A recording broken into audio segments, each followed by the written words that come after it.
Shalom Bapak Ibu Saudara sekalian yang dikasihi Tuhan. Kembali lagi dengan renungan hari ini. Saya memberi judul perbedaan yang menyatukan.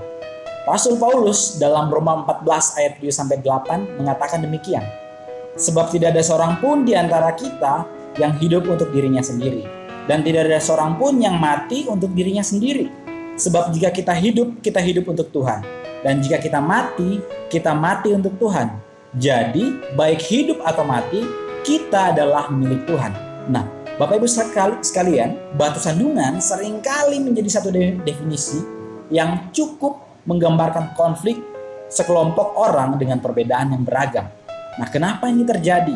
Karena pada dasarnya setiap orang punya tujuan yang berbeda, latar belakang yang berbeda, kebutuhan yang berbeda, sehingga konflik dapat terjadi.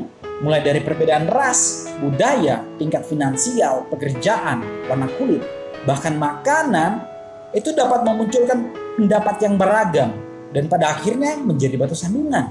Nah, ini pernah terjadi dalam kehidupan jemaat yang ada di Roma, di mana mereka berselisih paham tentang peraturan makan dari orang Yahudi.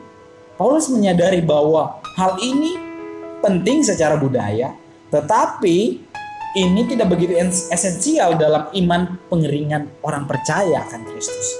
Nah, karena itu Paulus menyatakan demikian. Janganlah engkau merusak pekerjaan Allah oleh karena makanan. Hanya saja perbedaan tersebut perlu untuk kita hormati. Kenapa? Karena kita perlu menerapkan prinsip saling mengasihi. Dan kita perlu menyadari bahwa kita adalah milik Tuhan yang beragam. Nah, dari teks ini kita perlu belajar bahwa kepentingan kita tidak boleh menjadi alasan untuk memberi batu sandungan terhadap sesama. Gereja di mana kita beribadah saat ini tidak terhindar dari perbedaan. Itu berarti konflik bisa saja terjadi atau mungkin sedang terjadi tanpa kita sadari. Baik itu di dalam gereja, di luar gereja, di parkiran gereja, di rumah. Bisa terjadi di mana-mana.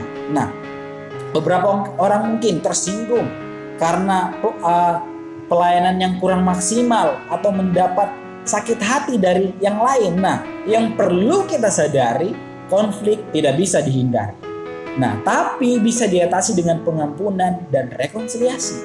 Ketika kasih mampu diterapkan dalam perbedaan di tengah-tengah anggota gereja, maka disitulah tubuh Kristus menjadi sempurna. Hidup kita adalah milik Tuhan, maka sudah seharusnya kita memberi pengampunan. Apa yang perlu kita lakukan? Sebagai anggota tubuh Kristus, berarti kita harus menerima dan menghargai perbedaan yang dimiliki setiap orang percaya. Amin. Kebenaran firman Tuhan, mari kita berdoa.